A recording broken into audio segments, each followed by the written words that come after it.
when the Nobel Peace Prize was handed out, I made a prediction or made an analysis. I said, if Donald Trump had been given the Nobel Peace Prize, he probably wouldn't be threatening to take over other countries and to have violence and bomb other countries. And I compared him to a petulant, spoiled little boy who he and his friends are playing baseball, and he owns the ball, and he owns the gloves, and he owns the bat. And he doesn't get his way, so he takes it and go home.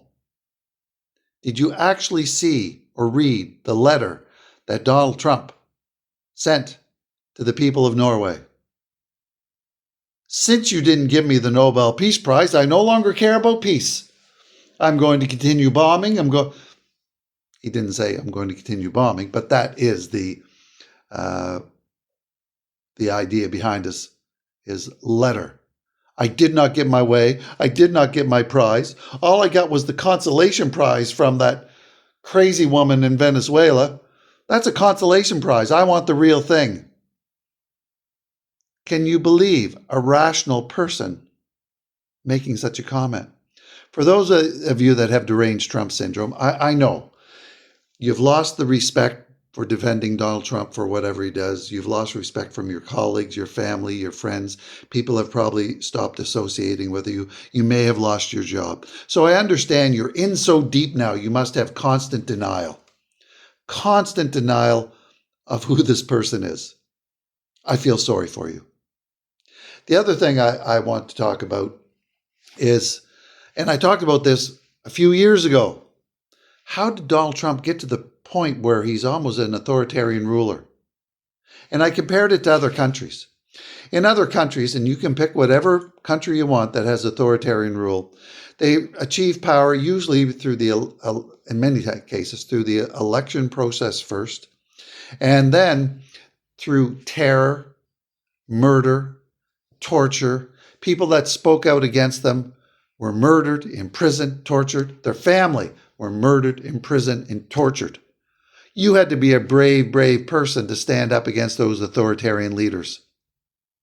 What about in the United States when Donald Trump came in and started amassing his authoritarian rule? Although now he wants to imprison people and execute people, not at the beginning. So how did he wrestle power away from the other elected people in the United States? How did he wrestle it away from Congress?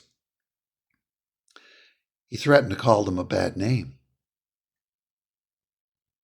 And people backed down because of that? Yeah. He threatened that he would not support them in the next election and they would lose their job. People would really ignore the Constitution, ignore that the president was breaking the law because he was threatening you and your elected position? Yeah, that's what happened in the United States. And when history is reviewed, I hope those people are named.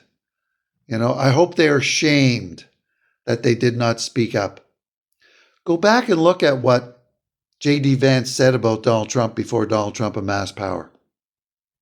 See what Mark Rubio said. See what Ted Cruz said.